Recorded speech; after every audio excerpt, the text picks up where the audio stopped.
Mais uma vez, graças e paz. Amém. Nós estamos estudando o quê? Apocalipse, que é o livro da revelação. O termo Apocalipse quer dizer revelar, descortinar, trazer aquilo que estava escondido, oculto, a visão. O livro de Apocalipse é um livro de mistérios, é um mistério de Deus para todos os santos. Nós já estudamos o capítulo 1, versículo 1, versículo 4, versículo 3, e estamos estudando o capítulo 1, versículo 4 de Apocalipse.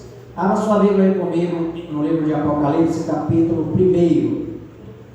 Nós vamos ler os versículos de 1 a 4 e depois a gente vai desenvolver a partir da onde a gente parou, fazendo uma pequena revisão. Então vá, aproveite, se tiver lápis, se tiver caneta, vai escrevendo aquilo que você não sabia para que nunca mais esqueça. Vá anotando aí. Então Apocalipse capítulo 1, versículo 1, diz assim: revelação de Jesus Cristo, o qual Deus lhe deu para mostrar aos seus servos as coisas que brevemente devem acontecer. E pelo seu anjo as enviou e as notificou a João, seu servo, o qual testificou da palavra de Deus e do testemunho de Jesus Cristo e de tudo o que tem visto. Bem-aventurado, feliz, alegre, aquele que lê e os que ouvem as palavras desta profecia e guardam as coisas que nela estão escritas, porque o tempo está próximo. João, às 7 igrejas que estão na Ásia, graça e paz seja convosco, da parte daquele que é, e que era, e que há de vir, e dos 7 Espíritos que estão diante do seu trono. Então nós já estudamos o versículo 1, o 2 e o 3, palavra por palavra, e já nos debruçamos também sobre o 4. Em algumas partes dela, ela começa falando a respeito de João. Se vocês lembram, eu lhes falei que este João que aqui escreve, alguns escrevem, alguns acreditam ser o apóstolo João que seguiu a Jesus, outros acreditam ser um outro João, um vidente, uma outra pessoa que escreveu a revelação depois disto. Nós cremos que seja o próprio seguidor de Cristo, discípulo de Cristo, que andava com Cristo e fazia parte do trio mais próximo de Jesus. Porque diante de Deus tem aqueles que estão perto, tem aqueles que estão próximos e tem aqueles que estão íntimos. Nós temos todos os discípulos de Jesus. E os discípulos de Jesus eram quantos?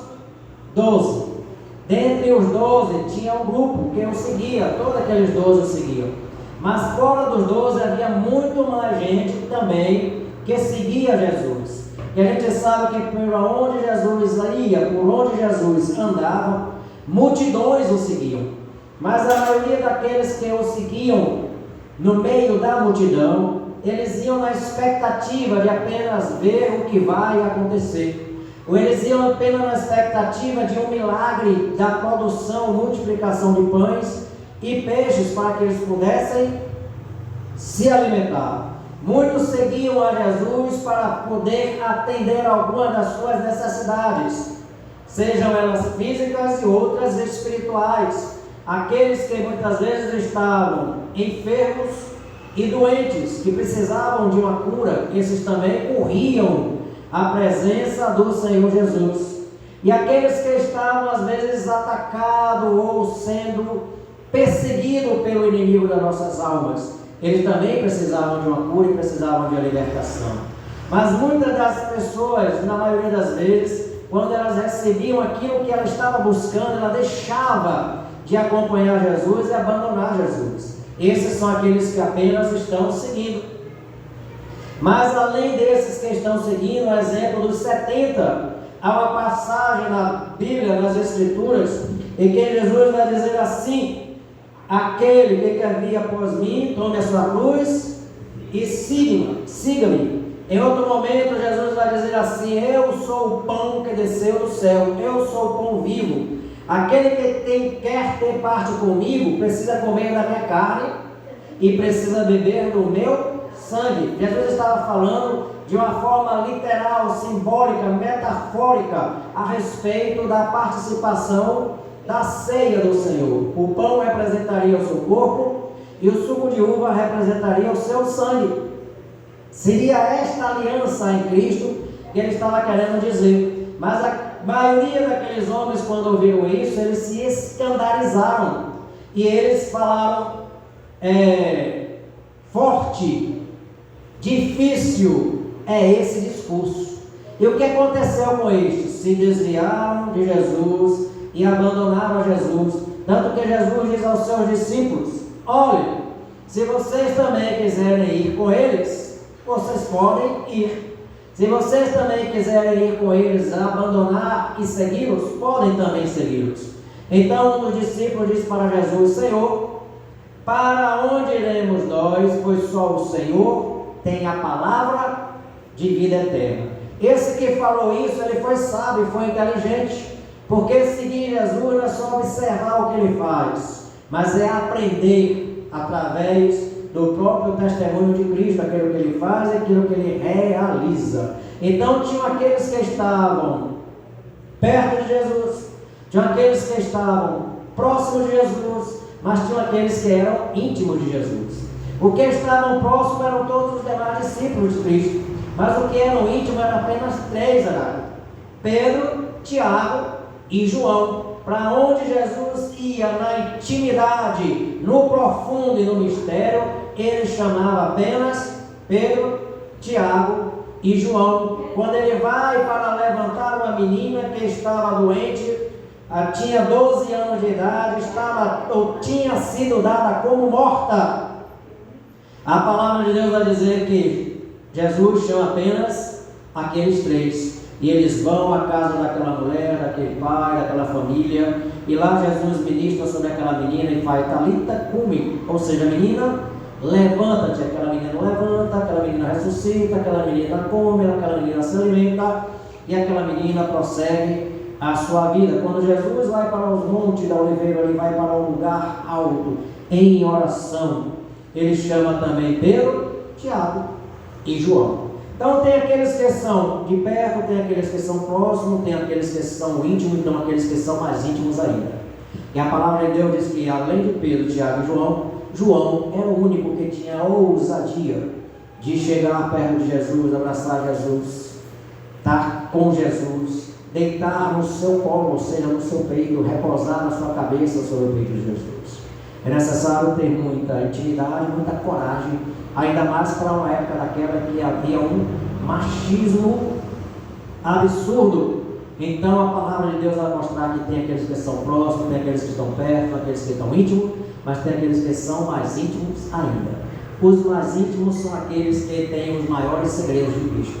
Não é à toa que João foi o único que recebeu esta revelação direto do Senhor. E o João traz para si essa revelação e traz para si a autoria de tê-la trazido para que nós pudéssemos ter conhecimento. É esse João de que a gente está falando.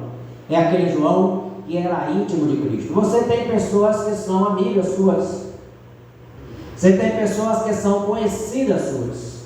Mas você tem pessoas que são íntimos. Com os íntimos você abre o coração. Com os íntimos você se derrete. Com os íntimos você chora sem ter vergonha na presença. Com os íntimos você conta os seus segredos, porque você confia. Nem todos que se dizem amigo ou que estão próximos, a gente nos abre por inteiro, porque a gente só abre ou se abre para aqueles que são verdadeiramente íntimos. E eu posso lhe dizer uma coisa: para Jesus você não precisa ter segredos, para Jesus você não precisa ter obstáculos, para Jesus você não precisa ter nada guardado ou camuflado, porque antes que a gente fale ou diga qualquer coisa, ele já conhece tudo. Então é esse João que escreve as 7 igrejas. Essas 7 igrejas são igrejas reais, são igrejas que realmente existiram, são igrejas que tinham a sua existência material. E elas se classificam, elas se denominam pelo local onde elas eram encontradas, ou a cidade ou a região onde elas foram erguidas e fundadas. Assim nós temos a igreja de Éfeso, Esmirna, Pérgamo, Tiatira, Sardes, Filadélfia e Laodiceia.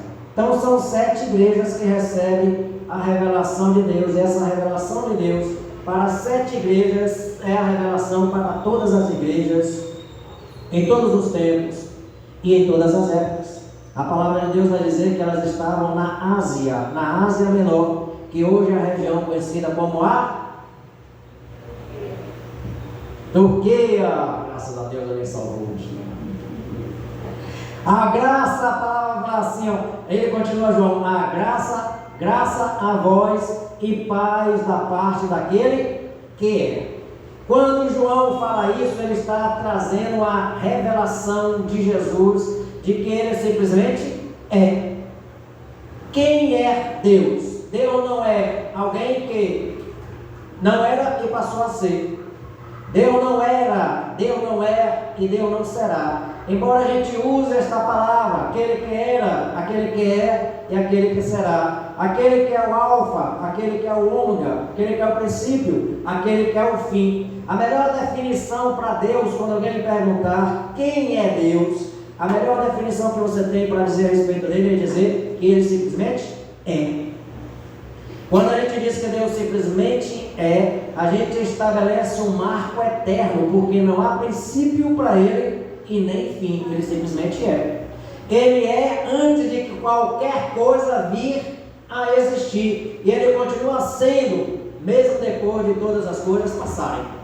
A palavra de Deus vai dizer assim, ó, que o céu e a terra passarão, mas as minhas palavras jamais passarão. E quem é a palavra de Deus personificada em pessoa? Jesus.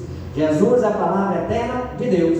Então quando alguém perguntar quem é Deus para você, você fala Deus simplesmente é.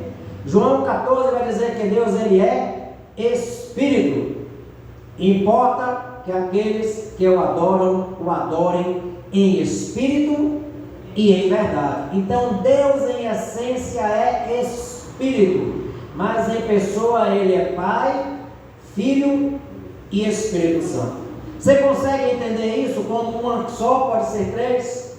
Que a melhor definição para Deus não é não é Deus trino. Pode dizer, falou bem? Trindade, isso. A melhor definição para Deus não é trindade, é triunidade, porque é uma unidade em 3: Deus Pai, Deus Filho e Deus Espírito Santo. E é a revelação deste que João está trazendo para nós. Eu ia entrar em outra explicação aqui teológica, mas não bora nos fixar aqui, senão a gente viaja muito. E diz assim, aquele que é. Então ele já define um marco para Deus. A palavra de Deus vai dizer no Evangelho de João, capítulo 1, versículo 1, que no princípio era o verbo estava com Deus e o verbo era Deus. Esse verbo é a palavra de Deus que se personifica em Jesus Cristo. Em João capítulo 1, versículo 12 vai dizer que a palavra se materializou, se tornou carne e habitou entre nós. Esta palavra é Jesus. Então Jesus é aquele que é, que era e que há de vir.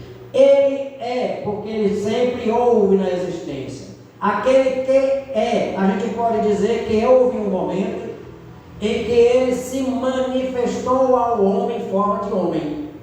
A gente pode dizer que quando a gente fala que Jesus, ele é e ele era, a gente pode trazer a questão da sua humanidade, porque ele é 100% Deus e 100% homem. Mas ele passou a ser homem no momento em que ele encarnou, no momento em que ele tomou a forma de homem na terra, no momento em que ele se manifestou. Assim como ele encarnou, se manifestou e veio à terra, morreu, ressuscitou e foi para o céu, ele também virá outra vez, segunda vez, Por isso a palavra diz, ele é aquele também que há de vir outra vez para arrebatar a sua igreja e levar definitivamente para a sua glória. Então ele diz assim, a palavra igreja, ela vem do termo eclésia, ou eclesia, que significa o quê?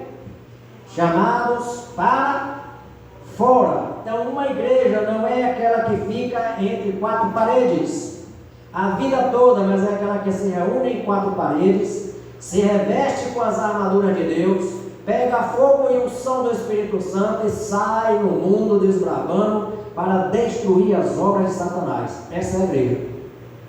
A igreja verdadeira de Deus é a igreja militante, é a igreja que foi chamada para destronar Satanás e propagar o reino de Deus na terra. Esta é a igreja de Deus. Esta é a igreja militante, é aquela que vai atrás dos que estão perdidos para os trazer de volta para a presença de Deus. Esta aqui é a igreja. A igreja era chamada para fora, no sentido de que não é no momento em que você se tornou crente cristão e salvo no Senhor, que você vai se recolher, como faziam os frades franciscanos. Eles faziam um mosteiro, um local distante, e lá eles ficavam separados do mundo e da cidade, para não se contaminar com a cidade. A igreja tem que invadir a cidade e ganhar a cidade para Cristo. Sendo no sentido de que não é a igreja que vai fugir do mundo, é o mundo que tem que fugir da igreja. Porque o que está na igreja é a presença de Deus, o que está lá fora é a presença do mundo. Então a igreja ela invade o mundo para transformar o mundo segundo a vontade de Deus. Esse é o trabalho da igreja.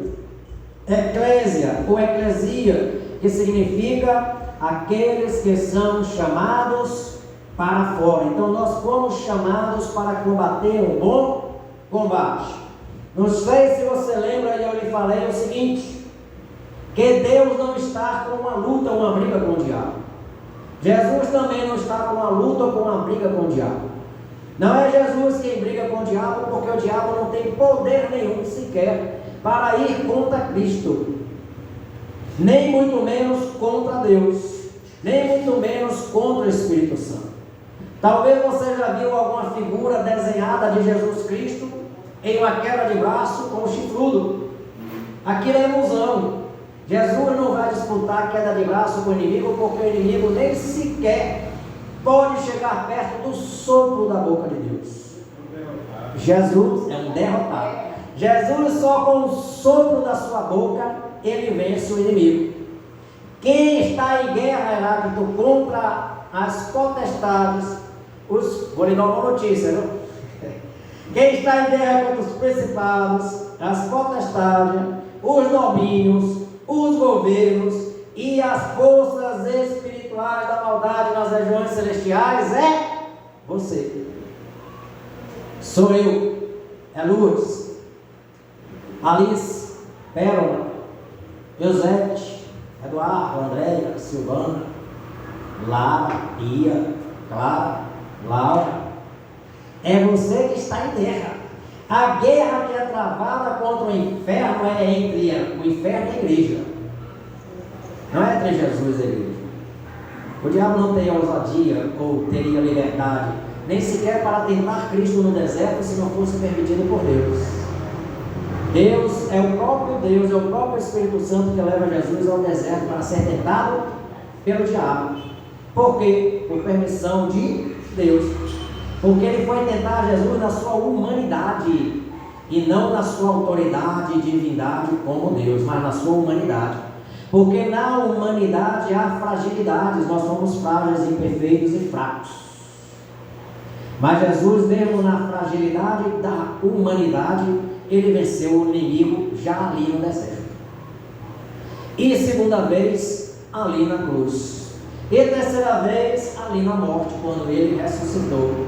Por isso a palavra de Deus vai dizer lá em Apocalipse, capítulo 1, versículo 18, que ele tem as chaves da morte e do inferno. Até isso o inimigo não tem. Nem a chave da própria casa dele, que é lá no inferno, o inimigo não tem. Porque está sob domínio das mãos do Senhor Jesus. Então a briga que há com o mundo espiritual lá fora é você que tem que travar. É por isso que você precisa se revestir das armaduras de Deus, colocar o cinto da verdade, vestir a couraça da justiça, calçar a sandália do evangelho da paz, tomar o escudo da fé, colocar o capacete da salvação e empunhar em sua mão com autoridade e ousadia a espada do Espírito. Você é chamado para lutar e para guerrear contra as forças espirituais do mal. Por isso que Jesus diz assim, que as portas do inferno não prevalecerão contra a igreja do Senhor. Por isso você tem que andar com autoridade e com ousadia, porque nós fomos lavados e remidos pelo sangue do Senhor Jesus Cristo. Essa carta foi feita para quantas igrejas? 7. E o número 7 representa perfeição. 7 tem um significado de perfeição nas Escrituras. E por isso essas igrejas, cada uma delas, Éfeso, Pérgamo, Esmirna, Laodiceia, Filadélfia, todas elas representam todas as igrejas no mundo todo, ou seria a igreja universal. Então o que é a igreja universal? Vai para a sua apostila aí na página final, lá em cima tem assim, ó: a igreja universal é a igreja de Deus, ou a igreja de Cristo, ou a igreja dos santos, ou a igreja dos primogênitos. Todas essas aqui são definições para a igreja de Deus. Romanos 16:16, abre a sua Bíblia. Em Romanos 16:16. Outra pessoa abre aí, ó, em 1 Tessalonicenses capítulo 1, versículo 1. Outro abre em 1 Coríntios 14:33 e outro abre em Hebreus 12:23. 1 Coríntios 14:33. Romanos 16:16. Alguém achou? Pode ler aí, bem alto.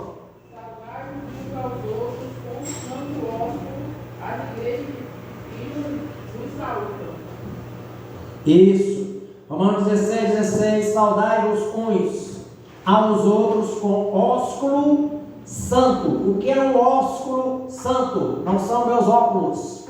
O que é um ósculo santo? É um beijo. As pessoas se saudavam com um beijo santo. Ósculos santos. As igrejas de Cristo vos salvam. A igreja de quem? Oxe, não é da Linha de Oeste, não? Não é do pastor Louro, não? Samuel? Não é a igreja de cara, não? Não, é a igreja de Jesus. Nós fazemos parte da igreja. O dono da igreja, o proprietário da igreja se chama Jesus Cristo, e não denominações são dono da igreja. Pastor não é dono de igreja, presbítero não é dono de igreja, bispo não é dono de igreja, missionário não é dono de igreja, pastora não é dona de igreja, missionária não é dona de igreja. O dono da igreja é Cristo. Nós somos apenas representantes da igreja de Cristo, do reino do Senhor Jesus, porque Jesus, ele é o cabeça, e todas as igrejas fazem parte da membresia que há no corpo de Cristo. 1 Tessalonicenses 1:1, quem achou?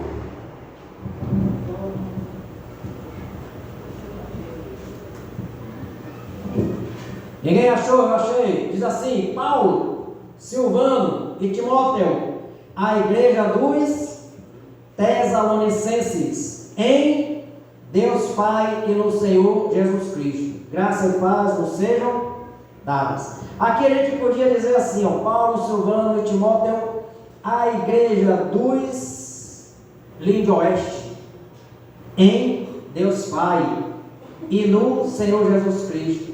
Graça e paz nos sejam dadas. Aqui ele está dando uma definição de localização de uma representação do reino de Deus na terra. Então tenha isso em sua mente, ó. O que é a igreja? A igreja é um organismo vivo que representa o corpo de Cristo na terra. Então, seja ela batista, seja ela presbiteriana, seja ela metodista, ou seja ela assembleiana. Outro texto, 1 Coríntios 14, 33. Porque Deus não é Deus de confusão, senão de paz, como em todas as igrejas estão. Isso, Deus ele não é Deus. 1 Coríntios 14, 33. Deixa eu achar aqui. Deixa eu ver se minha versão está diferente. Pois Deus não é Deus de confusão, senão de quê? Senão de paz. Em que, como em todas as igrejas dos santos. Então, o que é que isso está querendo dizer? Que Deus ele não traz confusão. Onde está o Espírito do Senhor não há confusão. Porque Deus não veio para confundir, Ele veio para revelar. Ele veio para nos explicar, Ele veio para nos ensinar. Então essa é a igreja dos santos. E também a igreja dos primogênitos, Hebreus 12, 23. Alguém achou aí?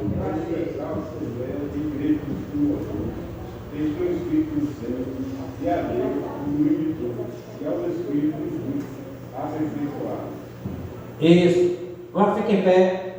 Com essa sua voz poderosa aí. Fala de novo pra gente lá. Para todo mundo ouvir. A universal Assembleia, Igreja dos Primogênitos, que estão escritos nos céus, e a Deus, o único ponto, e ao Espírito dos justos aperfeiçoados. Isso. A universal Assembleia. O que é uma assembleia? Uma reunião de pessoas. O que é uma congregação? Uma reunião de pessoas. O que é uma comunidade? Uma reunião de pessoas.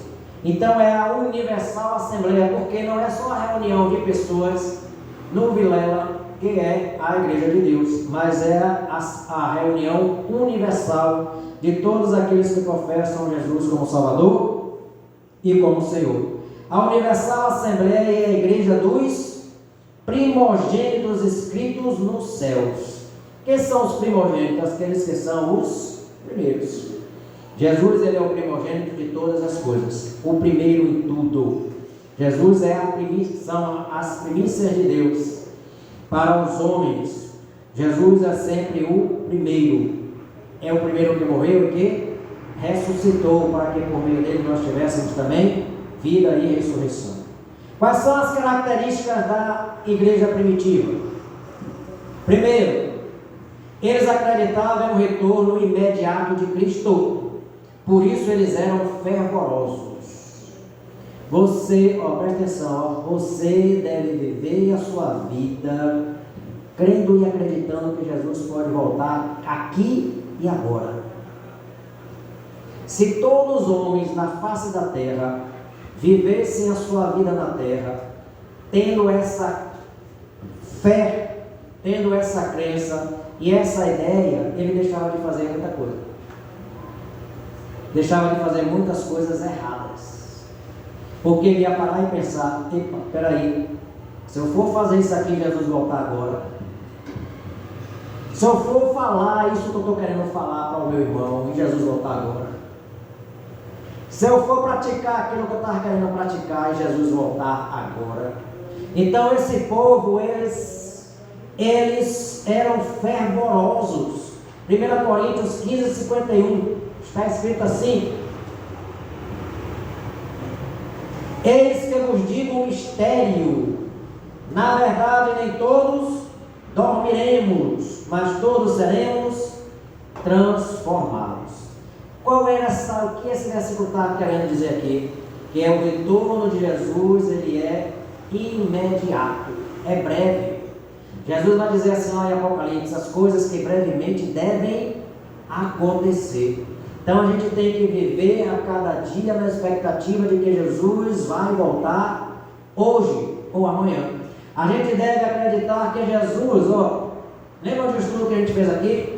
E que tinha uma frase assim que alguém falou, não sei mais que era, se foi Lutero, que ele falou assim, que nós devemos viver como se Jesus morresse ontem, ressuscitou hoje e vai voltar amanhã. Já pensou se todas as pessoas vivessem com essa expectativa de que Jesus morreu ontem, de que ele ressuscitou hoje e de que amanhã ele vai voltar? A nossa vida seria diferente do que muitas vezes é.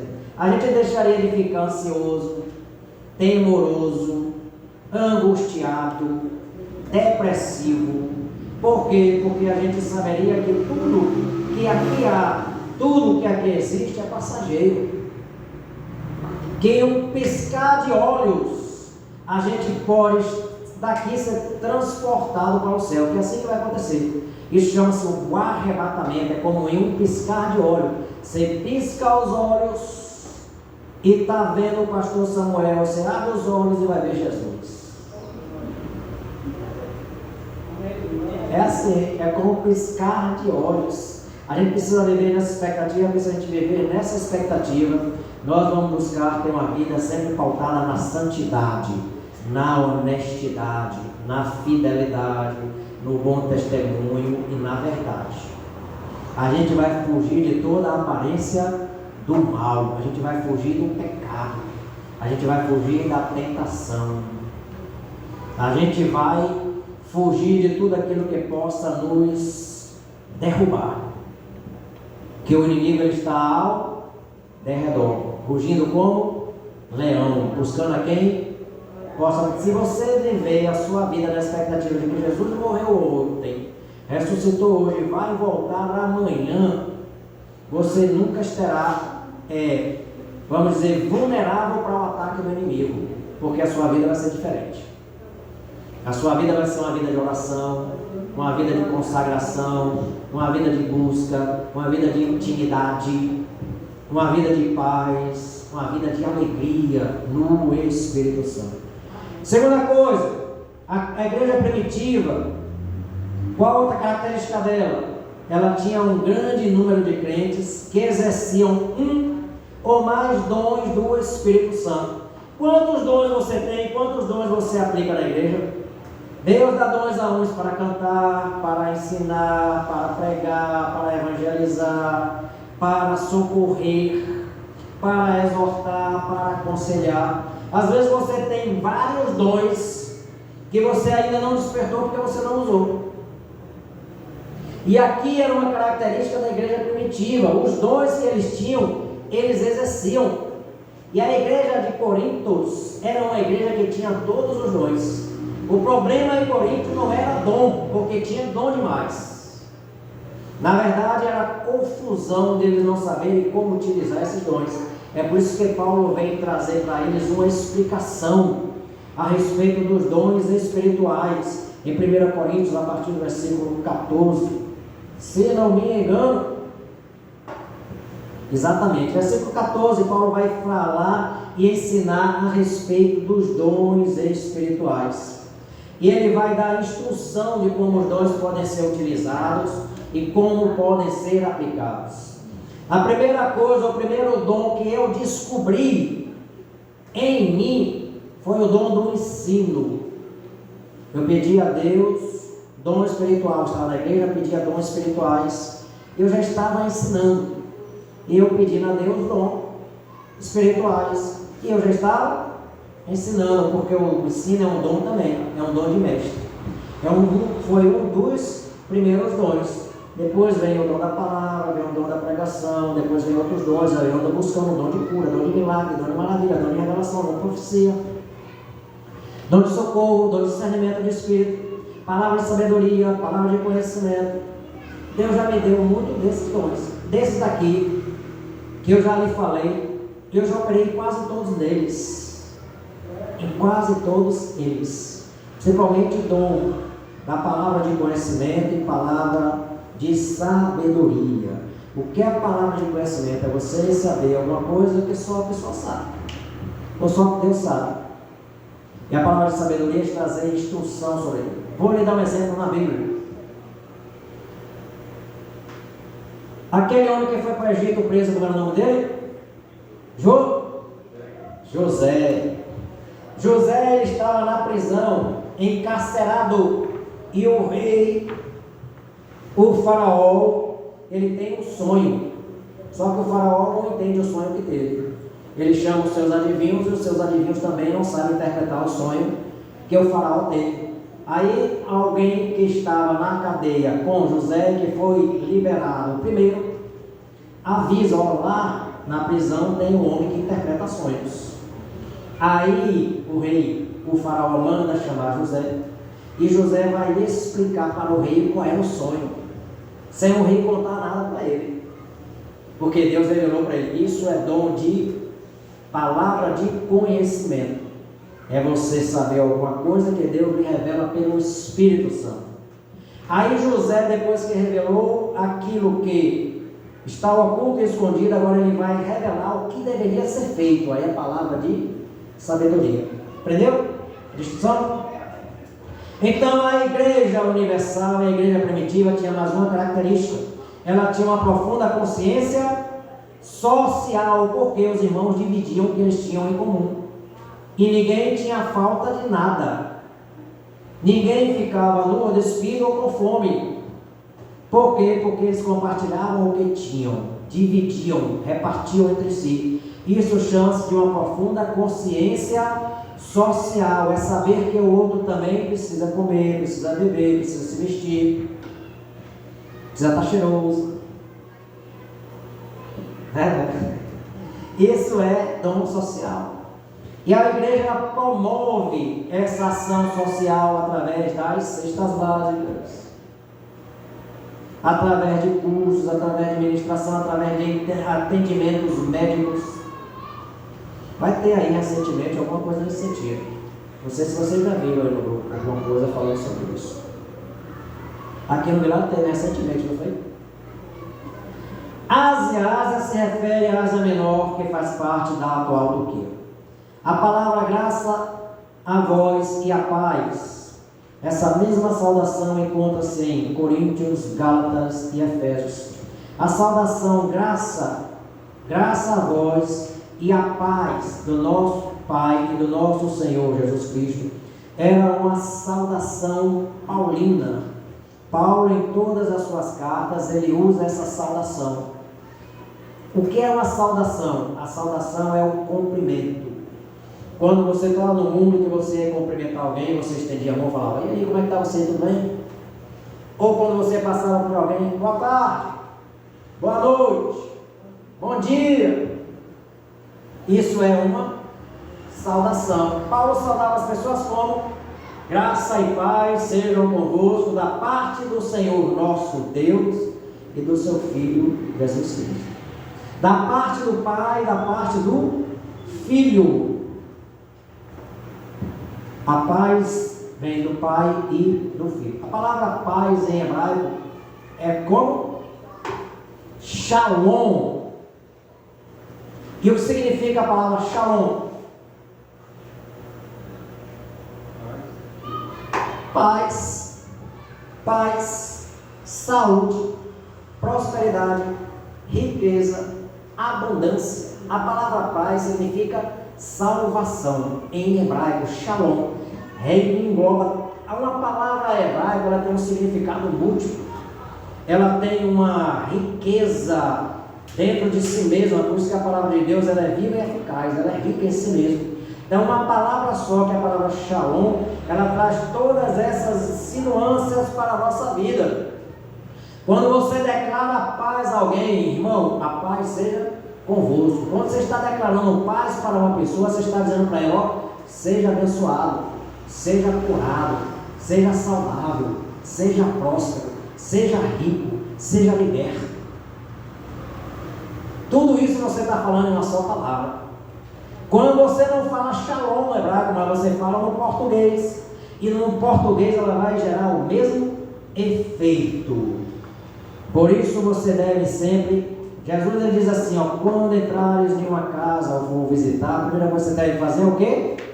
Paz seja convosco, paz seja com esta casa. Se tiver alguém ali de paz, ele recebe. Se não tiver, a paz volta para quem?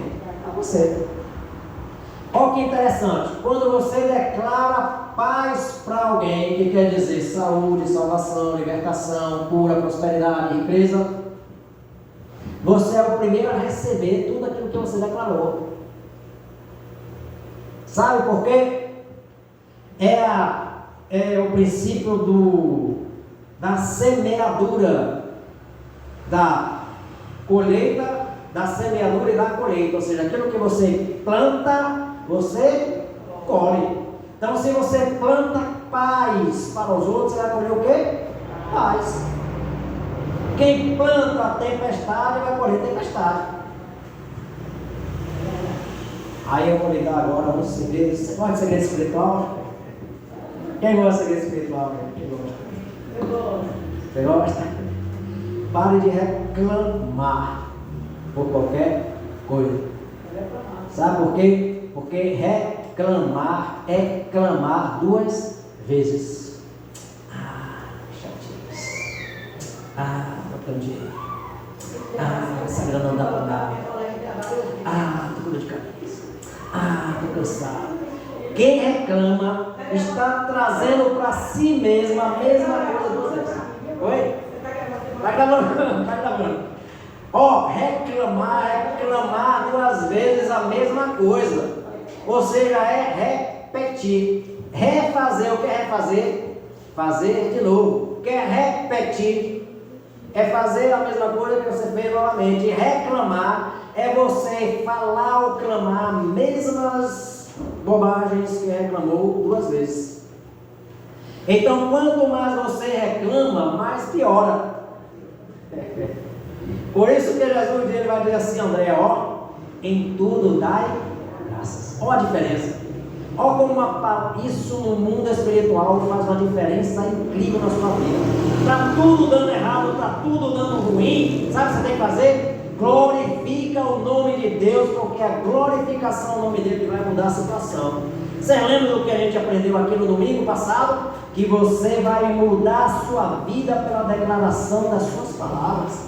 Você muda a sua história pelo aquilo que você declarar, falar, anunciar, profetizar. Porque aquilo que você profetiza é como semente. Palavras são sementes. Palavras são sementes. E um dia a semente germina. Um dia a semente cresce. Então chegue sobre os seus filhos, abençoa ele, cobre eles com o sangue de Jesus, determina que eles serão ricos, prósperos, saudáveis e abençoados em nome de Jesus. Determine sobre a sua vida a mesma coisa e para de reclamar. Fala, minha irmã. Quem reclama, reclama 2 vezes.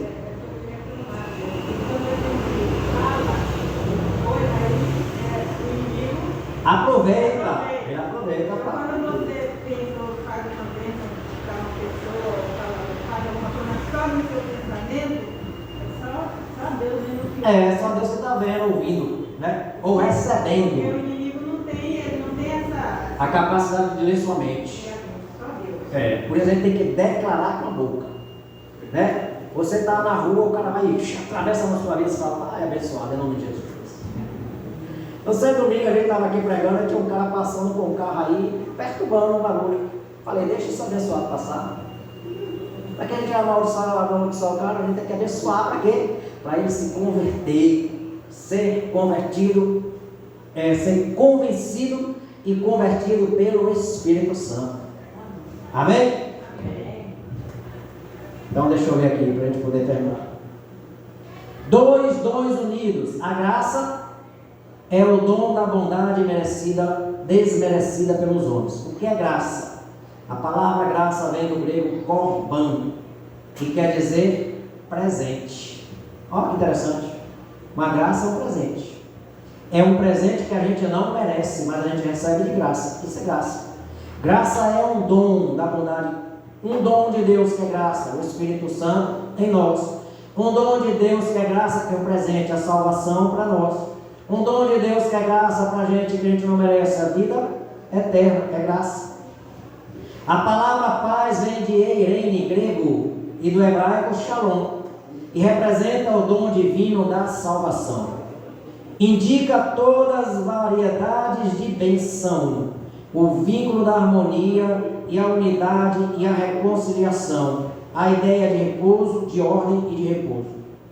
A palavra paz, presta atenção, a palavra paz indica uma variedade de bênçãos sobre nós. O vínculo da harmonia, o vínculo da unidade, o vínculo da reconciliação e a ideia de ordem e de repouso. O que é harmonia? Deus é um Deus de harmonia, de paz e não de guerra e não de confusão, de unidade. Nós estamos unidos a Cristo e Cristo está unido a nós. Quando alguém ligar para você lá e você atender o telefone, alguém perguntar, lá você está onde? Você fala, eu estou em Cristo e Cristo está em mim. Isso é o princípio de quê? De unidade. Reconciliação. Ou seja, a paz, ela significa reconciliação, por quê? Porque pela reconciliação que nós tivemos com Deus, pelo sangue de Jesus Cristo que foi derramado, nós temos paz. Porque a gente não teme mais a morte, nem o pecado, nem o inimigo. Porque reconciliados com Cristo, a gente repousa em paz.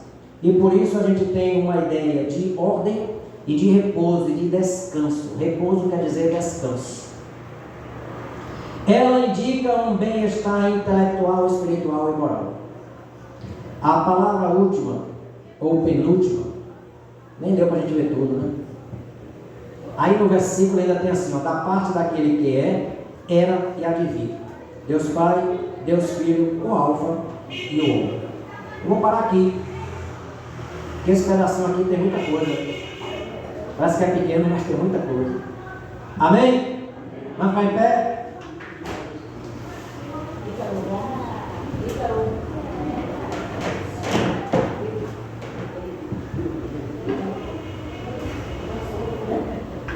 Olha, muitas vezes você vai se ver em uma situação,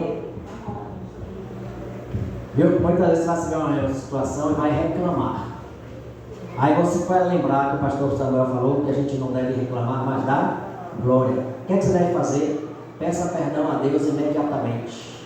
Que o amor de Deus seja derramado sobre nossas vidas e corações. Que a graça preciosa do Espírito Santo nos encubra, nos cerque em todo momento. E que a nossa esperança do Espírito Santo seja a nossa certeza e convicção de que estamos em paz com Deus. E a oração que fazemos em nome de Jesus. Amém. Se Deus é por nós, agindo Deus, a vitória é nossa, em nome de Jesus. Amém.